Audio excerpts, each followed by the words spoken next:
ನೇತ್ರಾವತಿ ನದಿ ತೀರದಲ್ಲಿ ಶವ ಹೂತಿಟ್ಟ ಆರೋಪ. ಬೆಳ್ತಂಗಡಿ ಎಸ್ಐಟಿ ಕಚೇರಿಯಲ್ಲಿ ಹೈ ವೋಲ್ಟೇಜ್ ವಿಚಾರಣೆ. Chinnayya, Jayant T, Mattannanavar investigation. ಚುನಾವಣೆ ವೇಳೆ ಬ್ಯಾಲೆಟ್ ಪೇಪರ್ ಬಳಕೆಗೆ ಸಂಪುಟ ಒಪ್ಪಿಗೆ. ಇವಿಎಂ ಮೇಲೆ ಅನುಮಾನ ಇದೆ ಎಂದ ಎಂಬಿ ಪಾಟೀಲ್. ನಾವೇ ಹೆಚ್ಚು ಗೆಲ್ಲುತ್ತೇವೆ ಅಂತ ವಿಶ್ವಾಸ.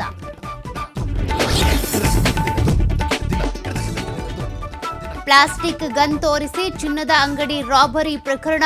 3 ಆರೋಪಿಗಳ ಬಂಧನ. 10 ಲಕ್ಷ ನಗದು, ಕೃತ್ಯಕ್ಕೆ ಬಳಸಿದ್ದ ಕಾರು ವಶಕ್ಕೆ.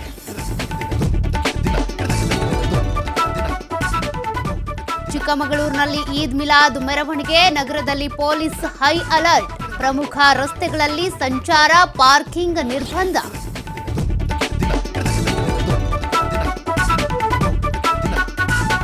ಎಮ್ಮೆ ತೊಳೆಯುವ ವೇಳೆ ಬಾವಿಗೆ ಬಿದ್ದು ಪತ್ನಿ ಸಾವು. ರಕ್ಷಿಸಲು ಹೋದ ಪತಿಯೂ ದುರ್ಮರಣ. ಮಂಡ್ಯದ ಅರೆಬೊಪ್ಪನಹಳ್ಳಿ ಗ್ರಾಮದಲ್ಲಿ ಘಟನೆ.